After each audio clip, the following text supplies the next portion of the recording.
So I know I'm late to this video, but I kind of had to take my time with this. For those of you who do not know, last month something pretty big happened in music, where the annual Rock and Roll Hall of Fame took place, and an iconic duo was inducted into the Rock and Roll Hall of Fame.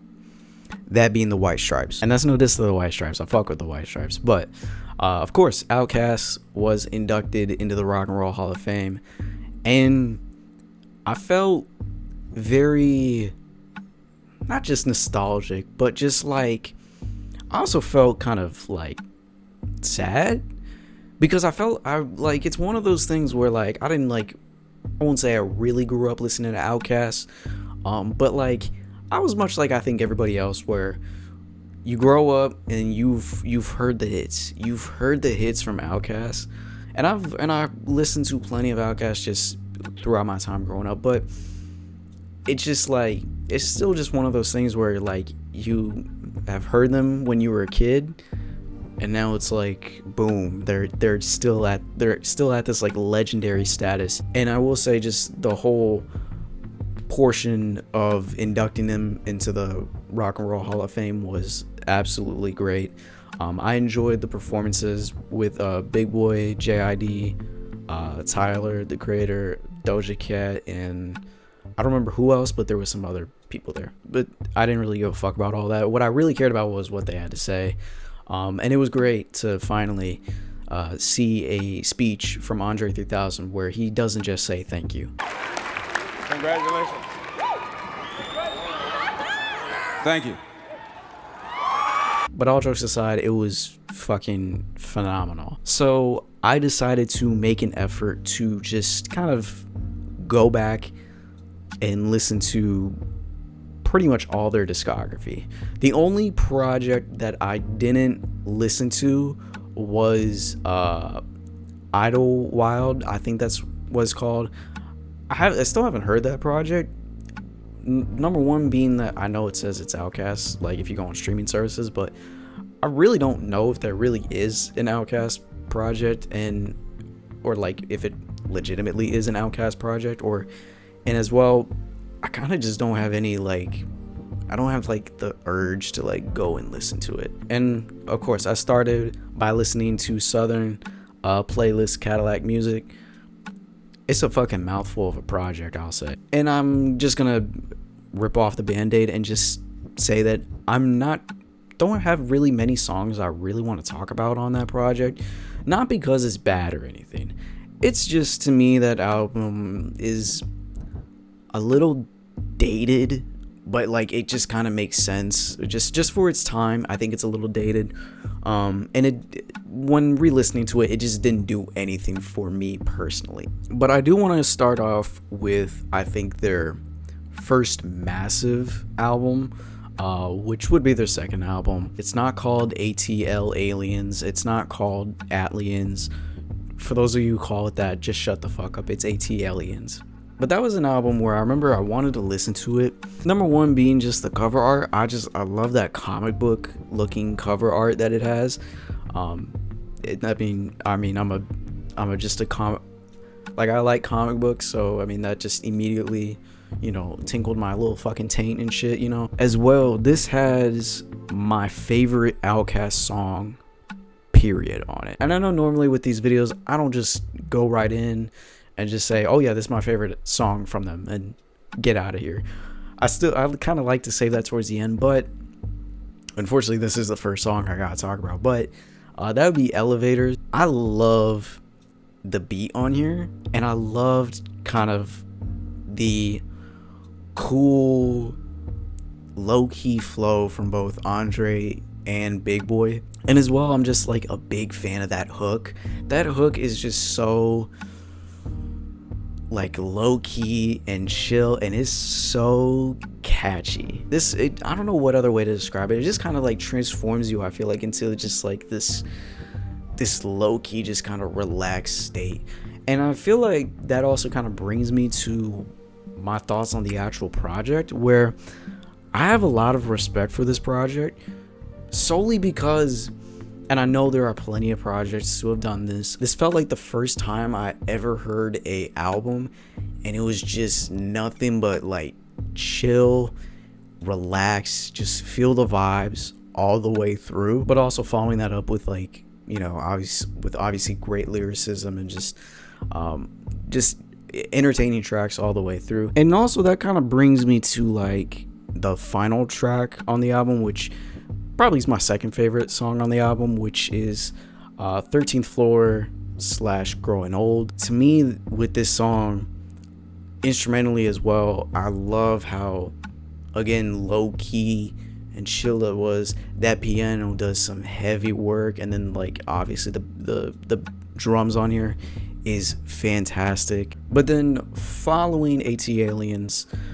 they did come out with their third album, Aquemini, and this was a surprise to me because I feel like after going back through their discography, after listening to Aquemini, I'm going to confidently say that this is my favorite project from Outkast. Just the main thing that I love about this album is, and a lot of people have regarded it as like the greatest southern rap album of all time. I understand that, and very much that could be the case, but I think the reason why it gets that title and the reason why I have so much appreciation for it is this album, I feel like it kind of unintentionally paved the way for what would become the sound that we would hear within hip-hop going forward, especially on, you know, here in the South, especially in Atlanta. I hear a lot within Big Boy and Andre's 3000's performances, like I feel the influence that they gave to other artists nowadays. Like when I'm listening to some of these songs, I hear a lot of JID. I hear a lot of like a lot of inspiration for, I would say, even Young Thug to an extent, and even not even in Atlanta, but like Kendrick Lamar especially. There's a reason why when Future was first starting out, he sounded like a fucking, like, almost exactly like Andre 3000. Out the gate, the album starts really strong. The second track being Return of the G. It has that I think that toughness that I think ATLiens didn't have, but it still feels a little kind of chill. I say toughness in like I don't say toughness as in like, oh, I'm trying to act tough, but just instrumentally, I feel like it's got like a darker presence to it. And probably my second favorite song off the album is the title track, Aquemini. Number one, I mean, I do love both. I love Andre's hook. Big Boy has a great verse on here, but that instrumental is fantastic. I love the use of the guitar, and I love the use of even the bass guitar in this song. But my favorite track on here is Synthesizer. This song in particular feels so much like the blueprint again for I think Southern hip hop, both instrumentally and just even when you hear both Big Boy rapping, and then you get to that fantastic Andre verse, and just when he comes in, it's electric. Just I don't know what other way to describe it. Like Synthesizer, it no pun intended, but yeah, it is electric. It's an electric song, man. And the only other highlight that I do have for Aquemini is Mamacita. I really like Mamacita, solely for the hook. The hook is kind of is just great.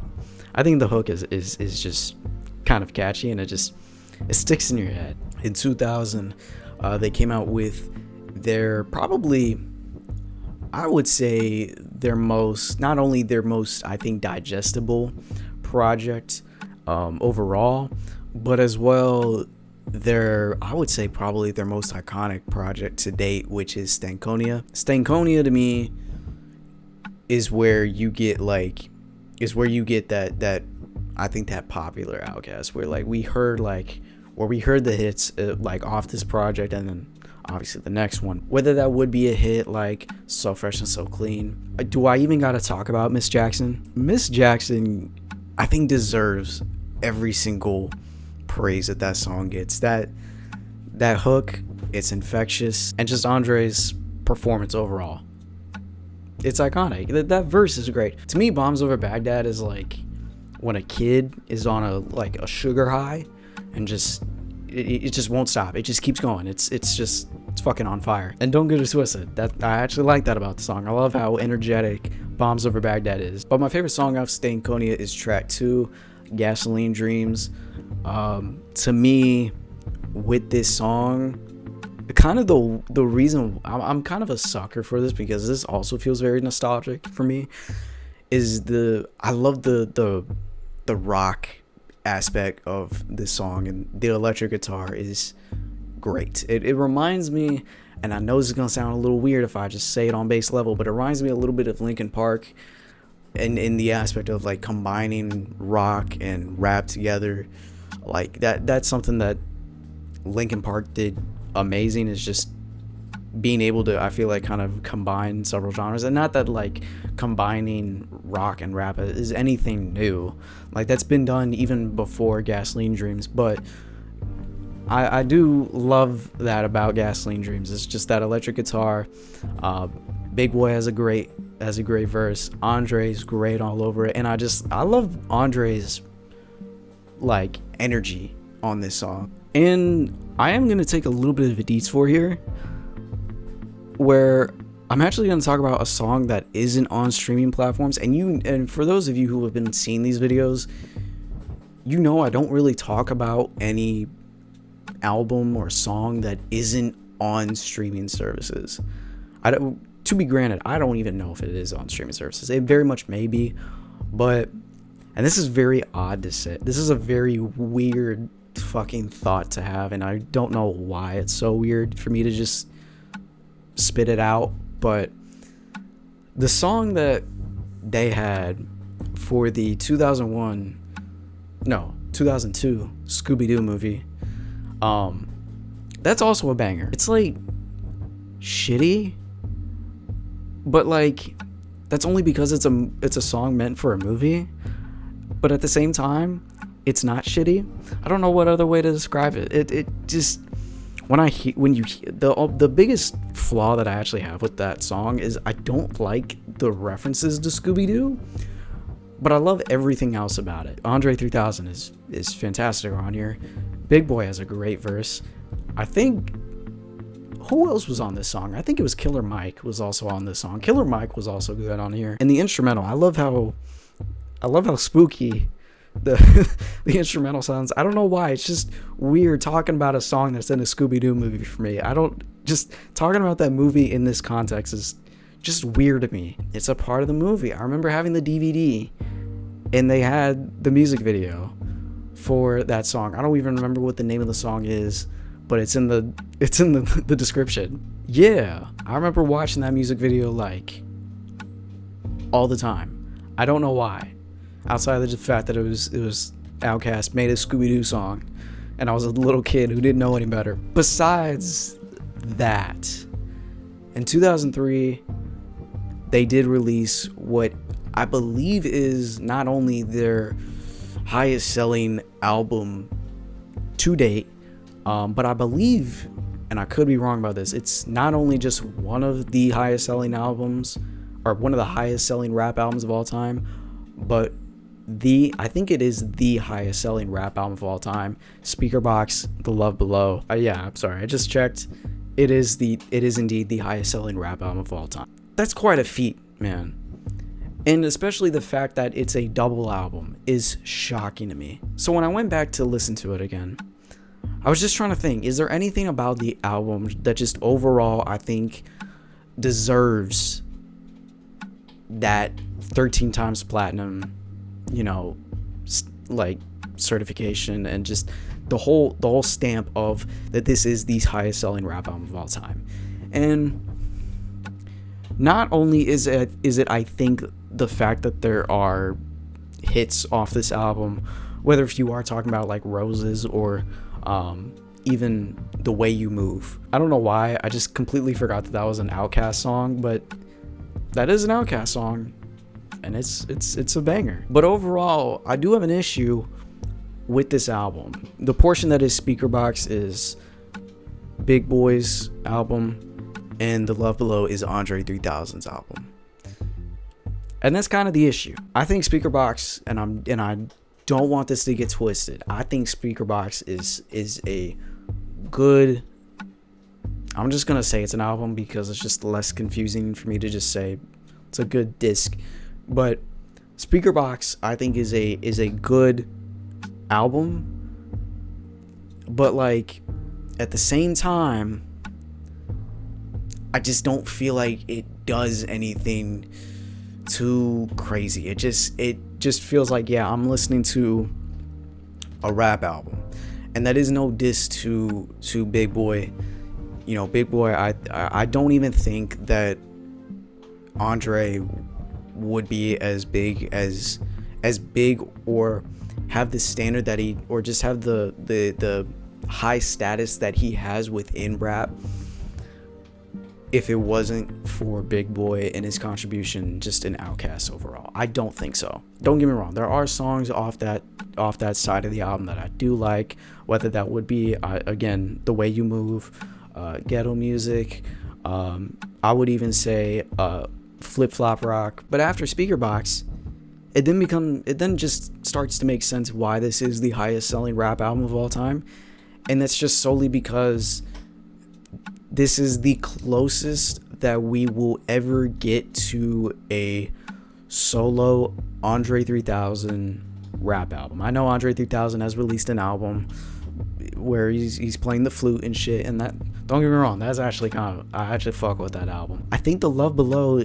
isn't a flawless album, but it does actually kind of make me excited for even more for a potential, you know, if it were to happen, another Andre 3000 solo album. The fact that this is kind of a love album, because love is obviously a very big theme in this portion of the album. I want to hear what a Andre 3000 solo album would sound like if it was done today. And I know he said that, like, oh, I don't got shit to like rap about, like, fuck, I'm like 50 years old or shit. Like, listen, I don't give a fuck, man. I don't give a fuck how old you are. You still got plenty of shit that you can talk about. I think look at Clips. They came back after 16 years together and made a reuniting album. And right now, they are nominated for not just Best Rap Album of the Year at the Grammys. Granted, I don't give a fuck about the Grammys, but they're also nominated for Best Album of the Year. But anyways, at least going into The Love Below, I do like the overall theme of the album just being love. It's where the last song of the album does kind of tie it all together, and it's understandable why it feels personal to him. As far as songs go, Love Hater, I think, is the first standout to me, solely just because he starts out the album by singing. He's not a bad singer. You know, obviously, I don't think he has the greatest voice for singing, but I think for the actual song and for a lot of other songs where he is singing, he sounds really good. Another highlight for me would be the track Favorite Things. And that was actually, and to me, this track was actually a shock because it's just an instrumental track. And I'm not gonna lie, it's one of the best songs. It's one of the best songs just on the entire project for me. But of course, there's one massive song that I have not mentioned yet, and I'm gonna say it's their most iconic song, period. Hey Yeah is just, it's a fantastic song. It deserves to be a hit. I mean, if we're talking about just the catchiness of the overall beat, and I mean that's that's it right there. A simple ass hook as him just singing, hey, yeah. You know, I mean, that's another staple. I mean, as well, it's a fun song to listen to, even though lyrically it's not that fun when you listen to it. I'm curious though, because I know, like, obviously there are songs that just, like, I think people of all generations have heard that song, like, as far as today goes. Like, everybody in like our generation or my generation or everyone in, you know, the next generation, what's the next generation, Gen Alpha, they have heard like a song like Thriller. Everybody knows Thriller, and I'm not saying Hey Yeah is Thriller, but Hey Yeah, like, I think most people have heard that song before. Most people, even if you're not a fan of rap, everybody has heard Hey Yeah. I just felt old right there, man. Like, do they know about the greatness of Hey Yeah? I think everybody, I don't know why, but that song for me, because that song to me, I think just surpassed popularity level in just a rap standard, but just it surpassed popularity in just a song overall. Say what you want about Drake and how Drake is the hit maker of today, and Drake has made hit after hit after hit, and it's understandable, sure, but I don't think Drake has made a song that is as popular as fucking Hey Yeah. Sure, okay, let's just think about it. God's Plan. I can guarantee you there's people who have never heard God's Plan. Hey Yeah. You know, how could I be so foolish? How could I be so foolish? We forgot about the intricate song from Drake, Way Too Sexy, featuring Future and Young Thug. That's actually a great question. Does Drake have a song that is as big as Hey Yeah? You know what? I don't think he does. And I'm not saying that to shit on Drake, you know, but I don't feel like he does. I just don't think a lot of popular artists have a song that is as big as Hey Yeah. Holy shit. I'm just coming to this realization. I'm not making this as a joke. I'm like, it's just genuinely hitting me right now. Like, Bruno Mars. No, Bruno Mars don't got a song as big as Hey Yeah. Not Justin Timberlake. I don't know why I thought Justin Timberlake. What the fuck? Kanye, I think, is the closest to having a song that is as popular as Hey Yeah, but I don't know. I just can't think of a Kanye song that is as popular as Hey Yeah. But I guarantee you that you can bring up an argument and it might be valid. After them being inducted into the Rock and Roll Hall of Fame, I mean, that was something special, I will say.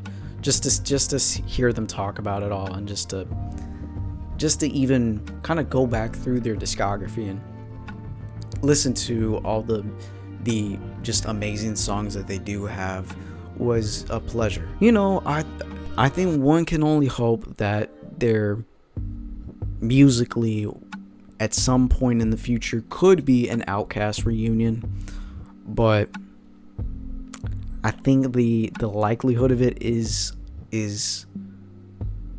low. But never say never. I hope I am wrong, and I don't know, man. Just shout out to Outkast, man. Congratulations. Fish.